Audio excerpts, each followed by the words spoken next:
네, 여러분 안녕하세요. 가을바람입니다. 오늘은 또 지금 큰 화두 중에 하나인 스콜피언 캐피털의 아이온큐 추가 공격에 대해서 알아보고 저의 분석과 저 나름대로의 결론을 내려봤습니다.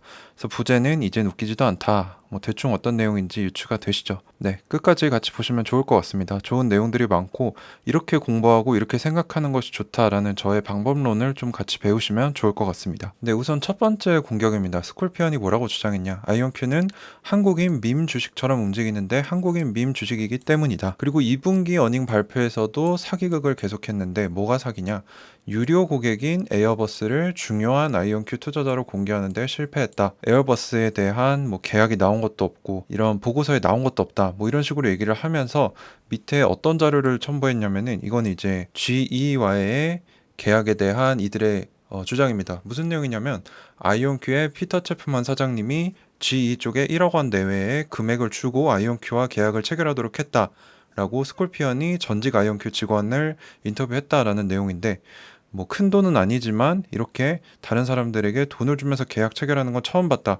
뭐 이런 얘기를 했어요. 그래서 제가 분석을 좀 해봤는데 웃기게도 이 주장이 나온 바로 다음날 아이온큐가 반박 자료를 내놓듯이 아이온큐와 에어버스가 항공기 적재 프로젝트를 양자 컴퓨터를 활용해서 콜라보레이션 하도록 계약에 사인을 했다라는 얘기가 나왔습니다. 아마 의도했던 안 했든 바로 반박 자료가 나와버렸어요. 그래서 저의 분석은 해당 주장이 나온 바로 다음날 아이온큐가 에어버스와 함께 양자 컴퓨팅을 활용한 항공기 적재 프로젝트 협업 계약을 사인했다는 뉴스를 발표했다.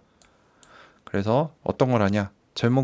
프로젝트 제목은 양자 항공기 적재를 최적화하고 양자 머신러닝 프로젝트라고 하는데 프로토타입 항공기 적재 양자 응용 프로그램을 개발하고 에어버스의 개발자 엔지니어들을 위한 실습 협업 및 코칭 세션을 하고 뭐 이제 미래를 위한 1년짜리 프로젝트가 시작이 됐다. 그리고 여기서 돈을 받았다라고 얘기를 했습니다. 그래서 현재 지속되고 있는 이제 코로나로 인한 공급망 위기로 인해서 항공우주 기업들은 효율성 향상을 위해 최신 기술에 투자하고 있는데 지금 화물을 어떻게 최적화해서 적재를 어디에 어떻게 할 것인가 이것도 그 분야 중에 하나라는 거죠.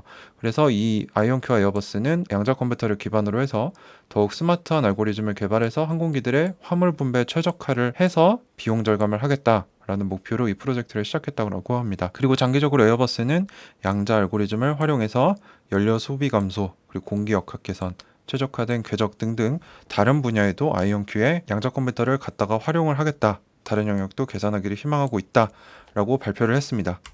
그래서 아이온큐 CEO 피터체프만 사장이 뭐라고 하셨냐?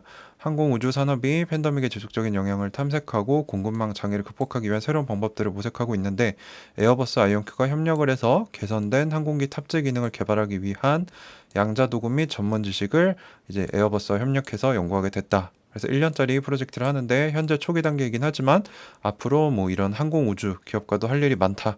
그래서 양자 컴퓨터의 잠재력을 일깨울 것이다. 뭐 이런 얘기를 하고 있고요.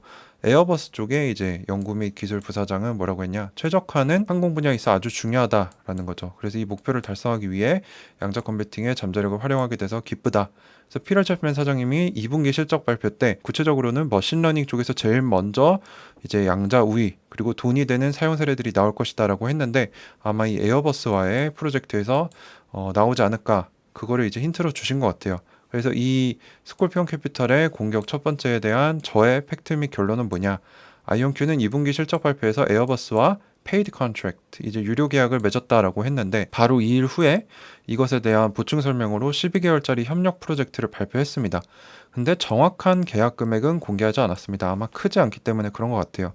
그리고 10Q, 이건 이제 2분기 실적 발표를 한 공시를 보더라도 아이온큐가 어떤 주체와 계약에서 얼마의 매출이 발생했는지 이 매출을 잘라서 리스트별로 보여주지는 않습니다. 그건 공시의 의무가 아니기 때문에 그래서 에어버스 아이온큐의 공동 협업 프로젝트 소식이 나왔는데 아마도 스콜피언은 이거를 사전에 인지를 못한 것 같아요. 그래서 에어버스와 뭔가 했다고 하는데 뭐 새로 업데이트된 게 없지 않냐 이건 사기다라고 얘기한 것 같은데 거기에 이제 아이온큐가 반박 자료로 협업 프로젝트를 시작했다라는 뉴스를 바로 이 주장이 나온 다음날에 내버렸기 때문에 저는 개인적으로 스콜피언이 거짓 주장을 했다라고 판단을 해서 1번은 아이온큐 승리입니다. 저는 그렇게 생각을 하고요. 스콜피언의 두 번째 공격은 뭐냐? 아이온큐의 10Q에서 당사가 2022년에 겨우 3개의 주요 고객을 가지고 있다라고 하고 있고 상반기 매출, 이제 6개월 동안의 매출의 44%는 관련자이자 아이온큐를 스피노프 시킨 메릴랜드 대학에서 나오고 있다. 그렇다면 왜 진짜 고객들은 아이온큐의 컴퓨팅 서비스를 위해 비용을 지불하고 있지 않는가라고 했습니다. 그래서 이렇게 증거로 이걸 줬는데 제가 직접 그 10Q 공시를 찾아봤어요. 그래서 이 부분입니다. 13번 Related Party Transactions라고 해가지고 관계자에서 발생한 매출. 그래서 이 내용을 원문으로 보고 싶은 분들은 요거를 찾아서 보시면 될 것 같고요. 저는 이제 한글로 좀 요약 분석을 해봤습니다. 그래서 이 10Q에 설명된 대로 아이온큐는 University of Maryland와 듀크 대학과 함께 연구 및 개발 서비스를 이쪽에서 아이온큐 거를 사줬다라는 내용입니다. 그리고 이 UMD와 듀크는 아이온큐와 관계자 관계라는 거죠. 왜냐면 이제 김정선 교수님과 이 크리스 먼로 교수님이 이 두 대학에 재직을 했기 때문에 관련자가 맞다라고 얘기를 하고 있고요. 그래서 그 금액이 어떻게 되느냐? 2021년 9월 회사는 3년에 걸쳐 총 1,400만 달러를 이제 UMD 쪽에서 발생을 시키고 있다. 매출을 발생을 할 것이다라고 얘기하고 있죠. 그래서 14밀리언인데 이거를 3으로 나누면 한 뭐 4밀리언 조금 넘습니다. 그리고 이게 1년에 4밀리언인데 이게 보시면 2021년 9월이죠. 그래서 지금은 2022년 2분기까지 나왔으니까 이거의 절반인 2밀리언이 나오는 게 맞습니다. 그래서 뒤에 조금 더 자세히 볼게요. 그래서 스콜피언이 말한 게 사실인데 중점은 그게 아닙니다. 뒤를 보시면 아시겠지만 자, 그래서 연결 재무제표 어떻게 나오고 있느냐? 그 UMD에서 발생하는 매출이 여기 보시면은 6달 동안 2022년에 2밀리언 정도 나왔다. 그래서 제가 앞에서 계산한 이 2밀리언과 일치하죠. 그래서 실제로 메릴랜드 대학에서 아이온큐 매출 2밀리언이 나오고 있습니다. 그래서 팩트는 뭐냐? 2022년 상반기 총 매출이 1분기는 2밀리언이고 2분기는 2.6밀리언으로 합치면 4.6밀리언 달러입니다. UMD 쪽에서 발생하는 매출이 한 2밀리언 정도 되고 실제로 44% 정도 됩니다.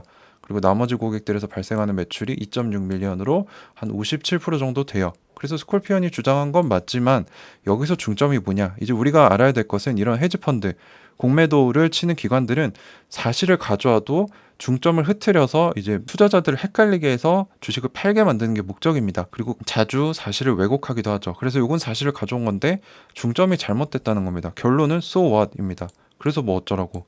현재 단계는 양자산업의 초기 단계로 매출이 크지 않고 무의미한 수준입니다. 우리가 봐야 될 거는 매출이 증가하는가와 기술이 잘 발전하고 있는가, 그리고 이 2번이 더 중요합니다. 기술 진전이 더 중요한 건데 그나마도 적은 매출이 어디서 나오느냐는 크게 중요하지 않다는 거죠. 아이온큐가 뭐 우리 매출은 수많은 고객들한테 나오고 뭐 내부자에서 나오는 매출은 관련자에게 나오는 매출은 없습니다. 이런 얘기를 한 적이 단 한 번도 없어요. 그렇기 때문에 스콜피언이 주장한 건 맞지만 우리가 관전해야 될 포인트는 그게 아니라는 거죠. 그래서 우리는 미래에 투자하는 것이지 현재 상황을 보고 투자하는 게 아니죠. 우리가 현재 상황을 보고 투자한다면 왜 굳이 적자 나는 성장주에 투자를 하겠습니까? 이제 미래에 성장할 것을 기대하고 있기 때문에 투자를 하는 거지 이 적은 매출이 관련자한테서 뭐 44%가 나오든 70%가 나오든 지금은 매출이 발생하는 단계가 아니기 때문에 그리 중요하지 않다라고 생각하기 때문에 저는 이 부분은 스콜피언 공격이 억지였다라고 판단을 하고 있습니다. 무슨 말인지 아시겠죠? 자, 마지막 세 번째입니다. 스콜피언이 또 뭐라 그랬냐? 언론 발표 자료와 어닝콜에 보면 아이온큐는 알고리즘 큐비트, 그리고 연산 성능이 13만 배나 증가했다. 그리고 유료 계약에 서명했다라고 강조하는 것. 이거 모두 이 앞에 두 가지는 뻔뻔한 거짓말이었고 마지막 거는 왜 이렇게 하는지 알 수가 없다라고 얘기를 했어요. 거기에 대해서도 제가 팩트를 하나하나 조목조목 대답하면서 반박을 해드리겠습니다. 첫 번째로 아이온큐는 알고리즘 큐비트라는 기준을 여러 전문가들이 모인 미국에서 난다긴다는 모든 그런 과학자들이 모인 학회에서도 발표했고요. 한국에서도 발표했었고 알고리즘 큐비트를 QEDC라는 이제 미국의 양자 이니셔티브로 발생한 준 국가기관입니다. 컨소시엄에서 발표한 자료에 적용을 해서 여러 번 투자자 프리젠테이션과 공식 행사에서도 발표를 했습니다. 그러면 이제 경쟁사들이 봤을 때, 저 거짓말 아니냐? 왜 우리를 이렇게 낮게 평가하느냐? 이렇게 생각하면서 공격할 여지를 찾아봤겠죠. 근데 왜 공격이 나오지 않았겠습니까? 사실이기 때문에 그렇죠. 그래서 이 부분에 대해서 공격을 한 전문가나 기업은 단 한 번도 없었습니다. 제가 알기로는. 그런데 이 양자 전문가들도 공격을 하지 않고 인정하고 있는데 양자의 1도 모르는 공매도 기관이 알고리즘 큐비트가 가짜라고 비난한다? 저는 이게 거짓일 가능성이 더 높다라고 보기 때문에 저는 스콜피언을 신뢰하지 않습니다. 그리고 실제로 그들의 공매도 리포트를 보면 우리가 한 말이 진짜라고 우린 보증하지 않는다. 증거를 줄 수 없다라고 얘기가 있기 때문에 저는 전문가 집단을 믿는 게 더 합리적이라고 생각을 하고요. 두 번째로 13만 배 성능 향상의 증거 관련 부분에 대해서는 아이온큐가 2분기 실적 발표에서 뭐라고 했느냐, 클라우드에 올라간 양자 컴퓨터의 성능이 지난 세대에 비해 13만 배라고 얘기를 했는데 팩트를 한번 따져보죠. 지금 최근까지 올라가 있던 아이온큐의 그 클라우드 상품은 11큐비트짜리 아이온큐 할머니였습니다. 그래서 여기에 알고리즘 큐비트는 6 정도 수준이었고요. 이번에 8월 17일인가요? 최근에 새로 마이크로소프트 아주어 퀀텀 클라우드에 올라간 32큐비트 아이온큐 아리아의 AQ는 23입니다. 그럼 보시면 17개의 AQ가 차이가 나죠. 근데 하나의 AQ가 증가할 때마다 2배의 성능이 증가합니다. 그러면 17개의 AQ가 추가됐으니까 2의 17승이죠. 2의 17승이 뭔지 계산기로 두드려 보면 13만 1000배 정도가 됩니다. 스콜피언 쪽이 산수를 못하거나 아니면 이쪽 분야를 전혀 이해하고 있지 못하다라고 저는 생각을 하고 있습니다. 자, 마지막으로 아이온큐는 실제로 매출이 적은 적자 성장주이기 때문에 매출이 나오면 얘기를 하고 홍보를 할 수밖에 없습니다. 적자이기 때문에 더 많은 투자자들을 끌어오기 위해서. 그래서 유료 계약 체결은 투자자들에게 매출을 증명하는, 또 자신들이 잘하고 있다라는 것을 어필하는 최고의 수단이라는 거죠. 그래서 강조하는 거죠. 그래서 이 스콜피언 주장 세 번째 세 가지 공격이 담겨 있는데 모두 억지이거나 거짓으로 판별이 났습니다. 그리고 뒷받침되는 자료가 없습니다. 이제 아이온큐는 과학적인 논문을 갖다 놓고 실제로 산수를 계산해 봐도 13만 배가 맞잖아요. 그래서 이 부분 역시 스콜피언의 패다, 아이온큐의 승리다라고 저는 분석을 하고 있습니다. 자, 그래서 이번 사건에 대해서 저의 의견은 뭐냐? 지난번과 마찬가지로 이번 스콜피언 공격 모두 거짓이거나 억지로 판명이 났습니다. 근데 공부를 안 하신 분들, 아이온큐에 대해 잘 모르는 분들은 이거 들으면 진짜 이런가? 불안해. 불안하니까 팔아야지. 손절. 하고 나서 이제 아이온큐 욕하는 안티가 되는 거죠.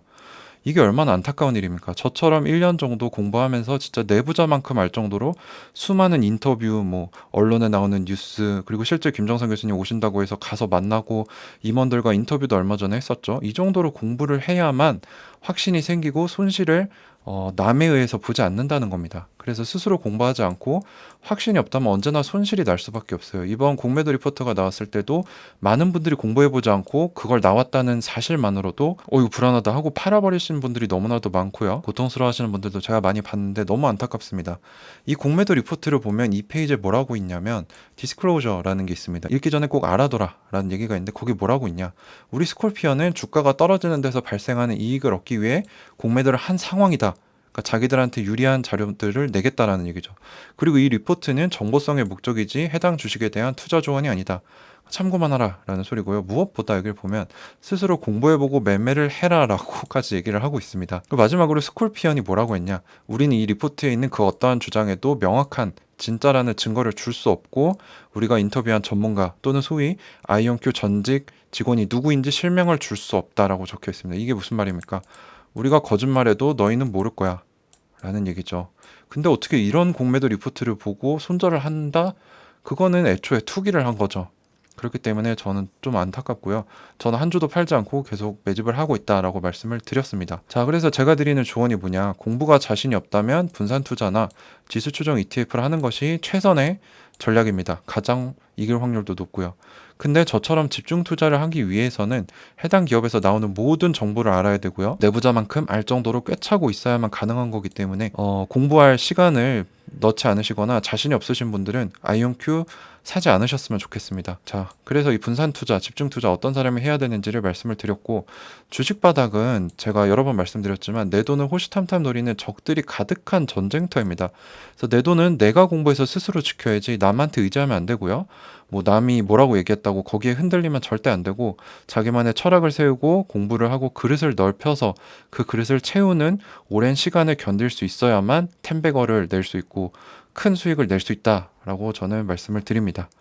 네, 그래서 오늘 스콜피언 캐피털의 아이온큐 추가 공격에 대해서 알아봤고 저의 분석과 결론에 대해서 얘기를 했고요. 부제에 잘 나와있죠. 이제 웃기지도 않습니다. 네, 스콜피언 캐피털의 자료들이 이제 얼마나 조악하고 부족한지 저 스스로 분석도 해봤고 양자 전문가들한테도 들은 얘기들이 있기 때문에 이제 더 이상 이쪽 부분에 대해서는 뭐 제가 직접 대응을 한다거나 이런 것들을 하지 않고요. 그냥 분석하고 넘기는 정도로 대응을 하도록 하겠습니다. 네, 오늘도 끝까지 시청해주셔서 감사합니다. 가을바람이었습니다.